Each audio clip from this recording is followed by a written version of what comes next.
네, 더 이슈입니다. 이번 주에는 업종 전망하고 있습니다. 오늘 그 5번째 시간으로요, 의식주와 관련된 섹터 골라봤습니다. 내용 보시죠. 의식주 하면은 상당히 많죠. 먼저 떠오르는 것이 섬유의복, 음식료, 그리고 또 뭐 화장품이라든지 유통 섹터, 상당히 많은 섹터를 포괄하고 있습니다. 그 중에서 좀 흐름을 보면은 올해 같은 경우는 소비자 희비가 엇갈렸는데요. 내년도에는 어떤 움직임을 나타낼지 들여다보겠습니다. 특히나 그 가운데서도 섬유의복 같은 경우는 좋았는데 음식료하고 화장품은 약세 움직임을 나타냈었고요. 섹터별로 보자면 섬유의복이 13%의 연간 상승률을 보여준 반면에 음식료는 13% 정도 마이너스권을 기록했습니다. 그 중에서 퍼포먼스가 좀 좋았던 종목 꼽아보자면요. 섬유의복 쪽에서는 FNF가 올해 들어서만 180% 급등하면서 신고가를 경신하기도 했고요. 하이트젤러 같은 경우는 지금 왼쪽에 화면 보이시죠? 여기에 보면 진로이즈백 아마 최근에 연말에 회식하시면서 그리고 송년회 하시면서 술 한잔 기울이실 때 많이들 접하셨을 겁니다. 이 새롭게 또 소주가 리뉴얼이 되면서 이 부분 주가 모멘텀이 됐고요. 68%의 연간 상승 탄력을 기록하기도 했습니다. 그러면은 이와 관련해서 상당히 좀 여러 가지 희비가 엇갈리고 있습니다. 중국 소비주들 그 가운데서 좀 꼽아보자면 올 한 해 동안에는 시장의 관심권 바뀌었죠. 그런데 연말 이벤트가 있습니다. 한중일 정상회담에서 어떤 이야기들을 나눌지 기대가 상당하고요. 오늘 장에서는 대표적으로 화장품 관련된 종목군들 쪽으로 또 시장의 관심이 쏠려 있는 상황입니다. 섹터가 좀 여러 가지로 나눠져 있죠. 그래서 이 시간 좀 빠르게 간략하게 점검해 보겠습니다. 먼저 섬유회복 파트부터 좀 들여다볼 텐데요. 이와 관련해서는 신영증권의 서정영 연구원 연결돼 있습니다. 안녕하세요. 네, 안녕하세요. 네, 내년 한 해에 섬유회복과 관련해서 밑그림을 좀 그려보죠. 증시 기상도 어떻게 전망하시나요? 내년 2020년은 무난하게 맑음일 것으로 예상하고 있습니다. 2018년, 19년 앞서 지금 말씀해 주신 것처럼 한 2개년 정도 섬유회복 업종 수익률이 시장 대비 크게 아웃퍼폼한 상황이어서 이것보다 더 나은 성과를 보일 수 있을 거냐에 대해서 확신은 다소 좀 적은 상황이긴 한데 하지만 업체별 실적 전망 자체는 어둡지는 않아서 전반적으로 맑고 좀 무난하다 이렇게 예상을 하고 있습니다. 네, 그렇다면은 내년도에는 섬유회복 업종 내에서 어떤 부분이 화두가 될까요? 섬유회복도 이제 세분화 해보면은 내수 브랜드를 업으로 하는 회사들이 있고 또 수출 ODM을 주로 하는 회사들이 있는데요. 이걸 좀 구분해서 보자면은 브랜드 업체들의 경우에는 온라인 판매를 확대하고 사업을 다각화하는 방향으로 좀 화두가 될 거라고 보고 있습니다. 그리고 수출 ODM 업체의 경우에는 계속 이제 한 3년째 얘기가 되고 있는 벤더 컨솔리데이션이나 수직 통합 같은 거 또는 단납기 추세가 강화되는 그런 움직임이 지속적으로 화두가 될 것으로 예상이 됩니다. 네, 그렇군요. 그러면은 주요 종목군들 지금 현재 사실 뭐 FNF 많이 올라 있고 필라코리아 같은 경우는 또 수급이 꼬이면서 약세 흐름을 나타내기도 했었는데요. 뭔가 주요 종목 좀 비교가 필요할 것 같아요. 예, 맞습니다. 지금 섬유회복 업종에서 가장 대장주는 휠라코리아고 지난 하반기, 상반기 후반부터 좀 그 조정이 있었기 때문에 지금 좀 약세인 것으로 보이고 있으나 최근 한 2, 3년을 보면 가장 시장을 아웃퍼폼한 종목 중에 하나입니다. 그래서 휠라코리아는 2020년 예상 이익 기준 PER 12배 수준 그리고 지금은 이제 화장품 사업이 주력이 되긴 했지만은 여전히 이제 패션업 으로도 분류가 되는 신세계 인터내셔널이 한 20배 수준, 면세점 판매로 올해 가장 아웃퍼폼을 한 FNF는 15배 수준 정도 됩니다. 그리고 수출 ODM 업체의 경우에는 대장주를 할 수 있는 영업무역이 내년 기준으로 10배, 한세실업 13배, 화승 엔터프라이즈가 한 11배 수준으로 지금 거래가 되고 있습니다. 브랜드를 가지고 있는 업체도 OEM, ODM은 조금은 다른 밸류 기준이 적용이 될 텐데 그러면 이 가운데서는 최선호주를 어떤 종목으로 꼽고 계신가요? 예, 최선호주라 하면은 사실 실적 모멘텀을 무시할 수가 없을 텐데 실적 모멘텀이 지속될 종목으로는 올해 가장 이제 좋았지만은 FNF 여전히 실적 좋을 것으로 예상이 되고요. 그다음에 ODM 같은 경우는 화승 엔터프라이즈의 실적이 가장 이제 뚜렷한 개선세를 보일 것으로 예상을 하고 있습니다. 다만 밸류에이션 매력까지 종합적으로 고려를 해본다라면은 최근에 이제 조정폭이 큰 휠라코리아를 저점 매수 타이밍 노려보는 게 가장 좋지 않을까 생각을 하고 있습니다. 휠라코리아는 글로벌 브랜드 업체로 지금 체질이 몇 년 새 크게 개선이 된 상황이고 또 연간 약 5천억 원 정도 연결 영업이익을 달성하고 있기 때문에 내수 업체들 중에서 이 정도 실적을 안정적으로 보이는 회사가 지금 드문 상황이어서 아마도 좀 밸류에이션 업그레이드가 시장에서 크게 부각될 것이라고 생각을 합니다. 휠라코리아가 작년부터 굉장히 좀 가파르게 올랐잖아요. 그런데 그때 대비로 실적이 물론은 상향되는 추세기는 한데 그 상승률 자체의 탄력이 좀 둔화된다. 뭐 이런 지적들이 있었어요. 이런 부분은 괜찮다고 보시는 건지 지금 현재 어느 정도의 저점은 나왔다고 판단을 하시는 거세요?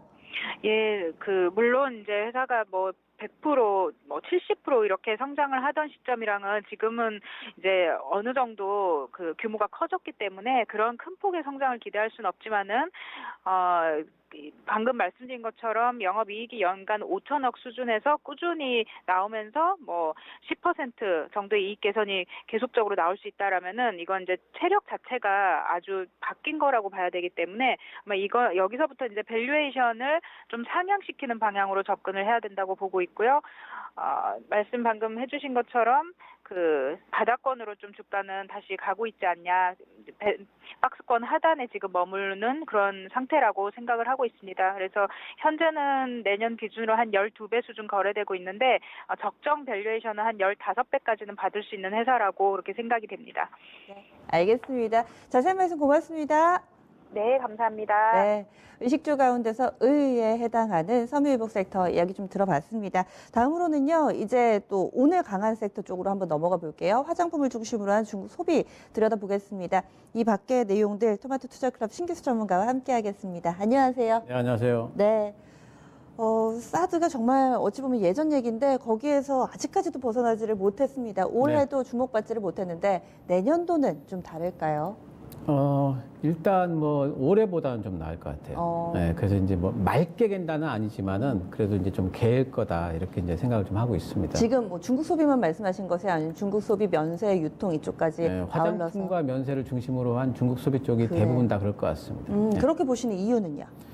일단은 이제 그 가장 이제 관건은 뭐냐면은 지금 이제 그 중국하고 한중일 정상회담 있지 않습니까? 그렇죠. 네, 그게 이제 어떻게 끝나냐에 따라 다를 텐데 지금 그게 아니다 할지라도 지금 일단 그 화장품 판매액 지수가 지금 올라가고 있어요. 그 화장품 판매가 우리나라는 아직까지는 그래도 뭐 다른 동남아 쪽에도 진출을 하고 있지만 네. 그래도 중국에 의존하는 부분이 많이 있기 때문에 지금 화장품 판매액 지수 보시면은 쭉 2017년도에 훅 빠졌다가 네. 2018년도에 반등이 나왔다가 다시 가라앉았는데 지금 다시 또 점차 올라가고 있지 않습니까? 그래서 이제 이런 부분들을 보게 되면은 화장품 쪽이 조금씩 살아나고 있구나 이렇게 이제 알 수가 있고요. 네. 중국의 한국 화장품 수입을 보시면은 중국이 한국 화장품 수입하는 부분이 계속해서 꾸준히 지금 어느 정도 유지는 지금 하고 있습니다. 그리고 증가율이 플러스권에 계속 있어요. 물론 예전처럼 엄청난 증가는 아니지만은 그래도 꾸준히 좀 증가를 하고 있다는 부분이 화장품 쪽에는 어쨌든 그 어느 정도 유지를 하고 있고 이 정도에서 중국과 관계가 개선이 되면 더 나아질 거라는 기대를 가질 수가 있겠고요. 그리고 이제 면세점 쪽에 보게 되면은 지금 이제 면세점 국적별 매출 방문자 또 중국 입국자 요거 추이가 나와 있는데 네. 거의 이제 빨간 선으로 이렇게 박스를 그려놨습니다. 거기 보시면 매출 증감률에 보시면 내국인 쪽은 바로 그 왼쪽에 있는 거 보시면은 내국인은 마이너스잖아요. 네. 근데 외국인은 증감률이 플러스죠. 예, 이렇게 되면서 전체 합계를 지금 플러스로 만들어 놓고 있습니다. 그런데 그 외국인이 어디냐 그러면은 맨 오른쪽에 보시면은 중국인 입국자 수 이렇게 보시면은요. 8월, 9월, 10월 맨 아래가 8월, 9월, 10월인데 그 위에 보시면은 신년 초보다 또 작년보다 쭉 늘어난 걸 알 수가 있죠. 네. 중국인 입국자 수가. 그때는 대체로 뭐 40만 명 안팎이었는데 그렇죠. 지금은 예, 한 55만 명 안팎. 예, 55만 명 넘어가니까. 네네. 그래서 지금 중국인 입국자 수도 지금 꾸준히 늘어나고 있는 추세라서 네. 그래서 면세점 쪽도 이제는 바닥은 찍었고 이제는 반등이 나오고 있지 않나 이렇게 생각을 합니다. 네. 그러면은 이제 한중 간의 관계 그리고 이런 중국 소비 관련된 종목군들은 어떤 부분을 봐야 될까요? 일단 현재로서 보게 되면은 이제 오늘 화장품주들이 괜찮지 않습니까? 네. 그래서 화장품주들이 올라가는데 뭐지 같은 경우는 지금 3%가 지금 넘게 지금 올랐다 지금 살짝 윗꼬리를 좀 달고 있죠. 네. 근데 이제 오늘 올라가고 이번에 올라가고 있는 것은 아무래도 이제 한중 정상회담에 대한 기대감 때문에 이제 그런 모멘텀을 타고 올라가고 있는 것 같아요. 근데 일단은 화장품주 중에서 전체적인 실적 부분으로 본다면 아모레퍼시픽이나 뭐 LG 생활건강 같은 이런 쪽이 실적 부분은 좀 탄탄할 것 같고, 하지만 이제 중국 쪽에 여러 가지 이제 화장품 업체들이 이제 지금은 난립하는 상황이고, 이런 부분들을 본다면은 아무래도 ODM 업체인 한국콜마 같은 종목들은 많이 빠져 있지 않습니까? 근데 이런 종목들이 앞으로는 더 올라갈 여지는 많겠습니다. 한국 화장품이라든가 이제 이런 종목들 같은 경우에는 굉장히 좀 변동성이 심하게 움직이죠. 그런데 이런 종목들은 기존에 보면은 이제 전통적으로 조금 화장품주들이 움직일 때 탄력 있게는 움직였지만 또 빠질 때 보면은 또 엄청나게 또 그쵸. 급락을 해버려요. 접근하실 때 조금 기술적인 부분을 좀 요하는 부분이 좀 있을 것 같습니다. 면세점주를 보게 되면 뭐 신세계라든가 호텔신라라든가 어느 정도 반등이 나온 듯 하다가 지금 옆으로 지금 약간 좀 횡보세를 하고 있는데 빠지지는 않고 있기 때문에 지금은 살짝 그 한중의 정상회담이 어떤 눈치보기라든가 이런 것들을 좀 진행을 하고 있는 것이 아닌가 이렇게 생각이 좀 됩니다. 지금 주요 종목까지 말씀을 조금 들어봤는데요. 그러면은 이제 내년도에 볼만한 이 섹터 내에서의 최선홀주가 있다면 그리고 투자 전략까지 이쪽 섹터 함께 좀 제시를 해주실까요? 일단 화장품 쪽에서는 아모레퍼시픽을 제일 최선호주를 일단은 보고 있습니다. 왜 그러냐면은 지난 그 올해 연초만 하더라도 아모레퍼시픽이 많이 빠졌잖아요. 5월, 6월, 7월 달에. 그건 왜 그러냐면 중국 쪽에 투자를 하는 바람에 이제 투자를 하려면 비용이 들어가니까 이제 그런 부분 때문에 이제 우려감 때문에 빠졌었는데 그거를 착실하게 지금 챙겨 나가고 있습니다. 결실을 잘 맺고 있고 특히 이제 면세점 쪽에서 이제 럭셔리 브랜드 같은 것들이 상당히 중국인들한테 먹히면서 그러니까 중국의 지금 화장품 산업 자체가 어떤 단계냐면 옛날에 왜 우리나라가 일본 화장품을 굉장히 선호했던 때가 있습니다. 그것처럼 그때 일본 화장품 자리가 지금의 한국 화장품인 거예요. 중국에서는. 그렇기 때문에 이제 그때 일본 화장품을 찾을 때는 럭셔리 브랜드였거든요. 그래서 지금은 이제 한국 화장품이 중저가 브랜드 쪽보다는 럭셔리 쪽이 좀 더 먹히는 것 같아요. 그래서 이제 아모레퍼시픽이 계속해가지고 그런 부분들 좀 이어갈 수가 있을 것 같고요. 그리고 면세점 쪽에서는 신세계를 좀 보실 필요가 있습니다. 그 신세계가 면세점에서도 선방을 했지만 신세계 인터내셔널이라든가 이런 자회사 쪽 실적이 또 좋기 때문에 그런 부분들을 타면서 조금 선방을 좀 해주지 않을까 생각을 하고 있습니다. 네, 알겠습니다. 이렇게 해서 지금 중국 소비 관련된 종목군들을 좀 봤다면은 이번에는 또 음식료 섹터도 보겠습니다. 음식료 섹터 내에서도 뭐 하이트 진로 같은 경우 상당히 좋았는데 네네. 거의 뭐 방송에서 언급도 안 된 종목군들도 상당히 많긴 했어요. 예. 내년도 증시 전망 어떻게 하세요? 음식료도 비슷합니다. 이제 아마 이제 개임 정도일 거고요. 근데 음식료라는 게 이제 산업 자체가 어느 정도 좀 성숙기에 들어있다고 보기 때문에 아주 성장 산업은 아니기 때문에 개인만 돼도 반등 아마 나올 거고요. 일단 뭐 그렇게 이제 전망하는 이유는 음식료 산업 전망 제가 이제 그 장표 그 이름을 좀 꼬집어서 부르도록 하겠습니다. 음식료 산업 전망을 보시면은 이익 변수가 일부 반등하면서 빨간 선은 이익 결정 변수라는 게 이제 올라가는데 이게 뭐냐면 해외 쪽 또 온라인 뭐 이런 것들을 다 합해가지고 한번 수치화낸 건데 보시면 주가보다 지금 선행해서 움직이고 있죠. 파란 선이 주가입니다. 주가는 지금 전체적으로 많이 빠져 있기 때문에 내년도에는 좀 반등이 좀 나올 걸로 보고 있고요. 그리고 이제 내년도에 2020년, 21년 영업이익 증가율표를 보시면은 거의 다 전반적으로 다 영업이익률이 다 증가할 걸로 좀 나오고 있죠. CJ 제일제당, 오리온, 농심, 하이트 진로는 올해 굉장히 증가를 많이 했습니다. 영월 기점으로 해서 대체로 위에 있는데 예. 올해가 좀 연한 파란색, 진한 파란색을 이제는 좀 봐야 되는 거잖아요. 그렇죠. 내년도 진한 거. 파란색이 보시면은 올해가 회색이고 예. 이제 파란색이 내년 그리고 그렇죠. 진한 파란색 내후년까지 이제 가는 거니까. 예. 그래서 이제 쭉 이제 올라가고 있죠. 그 하이트 진로 같은 경우에는 상당히 좀 이제 그 실적 전망이 굉장히 이제 좋은 그런 부분들이 좀 있고 그렇기 때문에 내년도에는 어쨌든 뭐 어느 정도씩은 전부 다 괜찮아지지 않을까 이렇게 전망들을 하고 있습니다. 음식료 쪽에서 또 트렌드라는 게 있잖아요. 내년도에는 또 업계에서 주목하는 부분 어떤 게 될까요? 무엇보다도 첫 번째는 이제 HMR 쪽이 이제 화두니까 한국의 HMR 시장 규모 전망이라는 장표가 있습니다. 그걸 보시면은 뭐 엄청나게 지금 증가를 하는 걸로 나오고 네. 있죠. 예, 막대 그래프를 보시면 쭉 올라가면서 2023년도까지 증가를 할 걸로 나오고 있기 때문에 이 부분은 우리 식생활과 연관이 돼 있어서 많이들 느끼실 거예요. 저도 예. 느껴요. 그렇죠. 그래서 뭐 이제 1인 가구들이 너무 많이 늘어나고 네. 있기 때문에 이런 부분들은 뭐 엄청나게 올라가고 있고 아마 추세적으로 그런 부분들은 더 되지 않을까 이제 생각을 하고 네. 있고요. 또 한 가지는 이제 온라인입니다. 그 온라인 판매 중개사 식품 거래액 증가율이라는 표가 있는데요. 네. 보면 온라인 쪽에 전체 증가율이 파란색이고요. 네. 까만 거는 그 중에서 식품 증가율입니다. 네. 예, 보시면은 온라인 증가율보다 까만 선이 더 위쪽에 있죠. 그렇죠. 증가율이 더 높아요.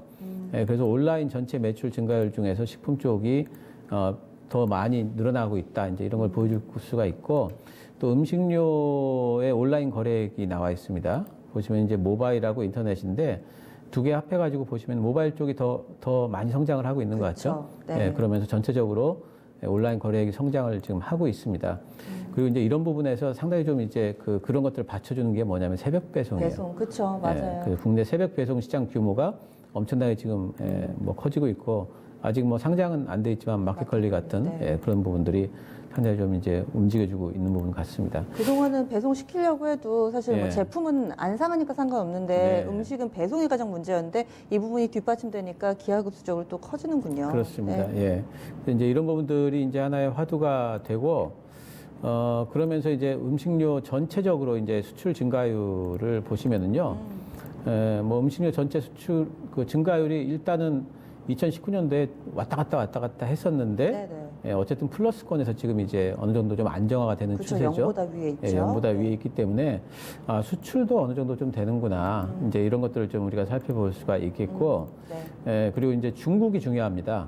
중국에 수출하는 게 굉장히 중요한데 왜 그러냐면은 중국이 지금 GDP가 5천에서 그 1만 5천 달러 사이에서는 이제 소비가 이렇게 좀 늘어나는 이제 그런 부분들이 있거든요. 소비가 늘어나게 됐을 적에 그러면은 음식료를 외국에서 가져온 것들 네. 이런 것들을 이제 소비를 하게 된다면은 중국 쪽에 이제 시장이 커질 수가 있기 때문에 중국 쪽에 이제 수출 증가율이 보시면은 어느 정도 지금 0에서 왔다 갔다 하고 있죠. 그렇네요. 예, 그래서 요게 이제 플러스로 돌아서느냐 하는 부분이 이제 수출 부분에 있어가지고는 내년도에 이제 관점 포인트라고 볼 수가 있겠고요. 네. 예, 그리고 이제 유통의 채널별로 보게 된다면은 네. 이제 그러면 HMR이 늘어나면 어디가 늘어나냐면은 당연히 온라인일 것 같아요. 예, 편의점이죠, 편의점. 아. 예, 편의점이 늘어나기 때문에 오프라인 네. 쪽에서는 예, 그래서 이제 그 유통 그렇네요. 채널별 이제 매출액 점유율 비중을 보시면은 뭐 할인점도 살짝 늘어났습니다. 2018년도에 보면 2015년도에 비해 가지고. 네. 그런데 편의점이 아주 뛰어나게 늘어났죠.